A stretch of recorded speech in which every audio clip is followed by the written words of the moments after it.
Yo, what's good guys? Welcome to the channel. If you're new here, my name is David, your announcer today, every day, and always. If you like what's being preached here, don't be shy to leave a like and subscribe to the channel. It really does mean a lot to me. I'm not just saying that just to say that. It really does, you feel me? To those who show love, who show some respect, you feel me? Leave good comments. It really does be like, dang, that makes me want to push harder. It makes me want to push out more content. So to everyone who subscribed and like, thank you. Now today, in a very long time, I've came to the realization that our world and the people in our world are very confused in what's going on in society today, are very lost and troubled in what's happening in our world today. And people, and I'm even guilty of this, people don't get past the fourth wall of what's really containing us in a place of trouble. And some people are even in a place of comfort. There's a phrase that's like, ignorance is bliss. Ignorance is not bliss, right? Some people don't even care. Some people just don't care. Some people love crashing out. Some people love scrolling on TikTok for hours. And hey, I'm a victim of this too, you feel me? But at a certain point of time, you have to realize that this feels like a trap, a matrix, right? But I'm not here to talk about the political sides of life and its troubles, but I'm here to talk about something that many of us have asked in this lifetime, no matter what point of life you are in.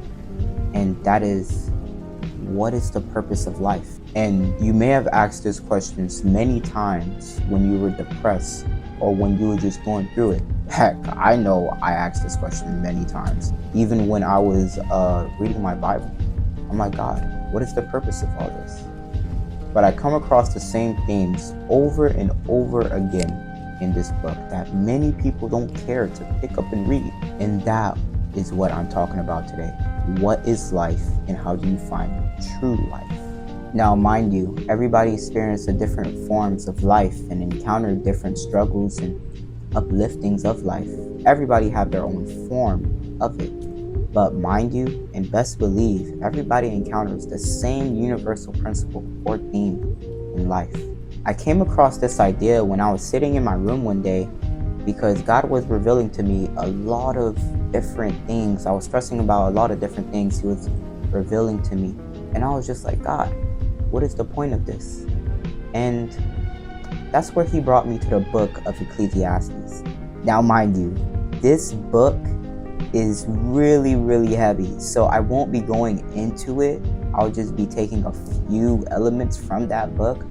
But do be sure, I will be making an Ecclesiastes series. But again, what is life and how do you find true life?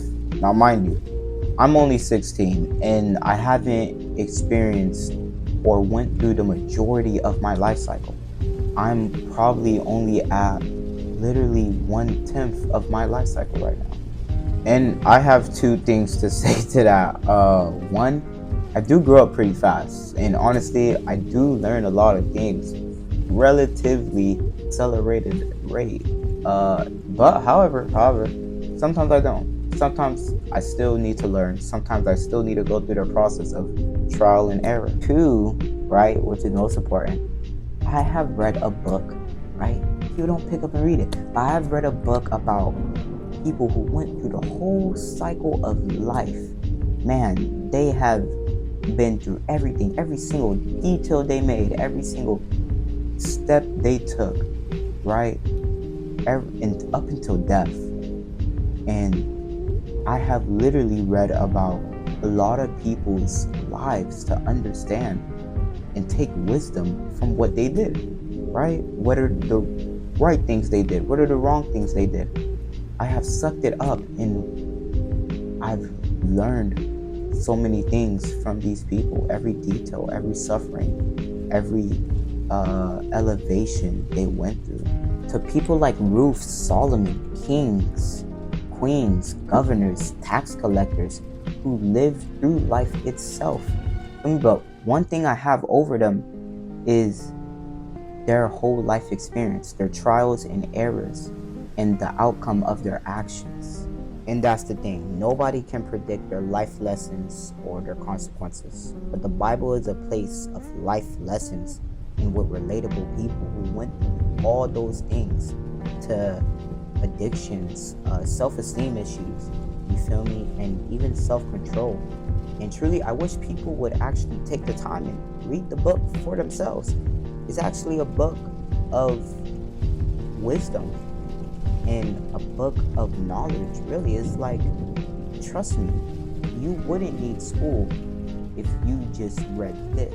Now, no matter where you go or no matter what book you read, you always come across somebody's life or biography, and it always consists of the same things: somebody's struggle, somebody's character development, or vice versa, somebody's victories towards their struggles. But in every biography you read about a person, it always says the same things. They went through life, they did something great, and now they're not here. They're dead. Isn't that crazy? Where did they go after this? Obviously, there's something stopping us from living out eternal life and controlling how we live or die, or whether we get smashed by a rock or a huge boulder fall from the sky and kill us, right? And I'm not here to ask you, where do you think you're gonna go after this? Nah, I'm here to ask you one better. Have you found life? True life? And you may be wondering, what the heck am I talking about? Because as I said before, life comes in many different forms for many different people. But nobody talks about true life. Well, what is true life, you may be asking? Well, to put it in simple terms, and in the simplest way I can say it, you were born here by a creator. And no, I'm not talking about your mom or dad or nothing like that. No. Somebody who gave you breath in the womb, somebody who formed you in the womb, gave you life, right? And everybody have a purpose here, right? And everybody have free will. Now, I'll go into another video on that. That's way too long. Subscribe if you really want that video. That video is gonna go deep, right? But just know, right? All you need to know is that you have free will, right? Free will to what? Because you can do a lot of things. You can be a murderer. You can dress up in your tiny whities and think you're Batman and roam around New York City saying you're the big op stopper. You can do a lot of things, right? But nobody talks about the free will to go back and choose their creator, the one who gave you life. Now, think about it. You were born here, right? And you probably picked up a mindset or ideology, because everybody does it. I'm not innocent of this. Everybody do it, right? You probably picked it up from your parents or from the internet. Your parents is probably telling you, go to college, get a job, or the internet is telling you something wild and crazy, or some other random weird thing, right? But everybody did this. Everybody, even in history, did this. But it's even worse in our case, because now we have the internet, and now we have technology distracting us from the creator, the one who formed us in the womb and gave us life. Think about it, right? How do you think you have water in your homes? How do you think you have food in your homes? And sure, you might be saying, your mom brought it, your dad brought it, you feel me, your auntie brought it. And yes, you would be correct, but who do you think gave your auntie those jobs? Who do you think formed the foundations of the earth? Who do you think told the person from the job to call your auntie for that job to provide? Listen, every good thing comes from God. Every ability to walk, every good thought, every laugh, every enjoyment, every peaceful moment, every happy moment you ever had, every close relationship you ever had with your peers or loved ones or even your family members, everything, every good thought, every ability to do something good in the world, even if you're just trying to give $1 to the lady who don't have $1 to get on the bus, all that comes from God.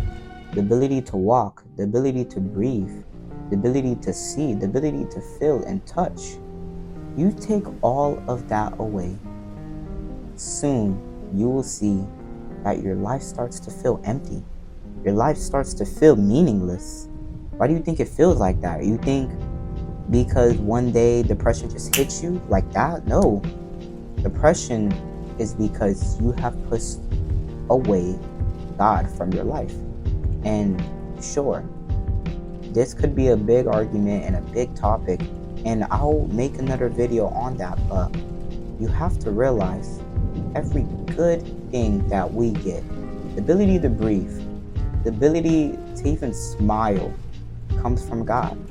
When you push God away, well, you have nothing. For we are dust. We were made dust, and we go back into dust. You feel me?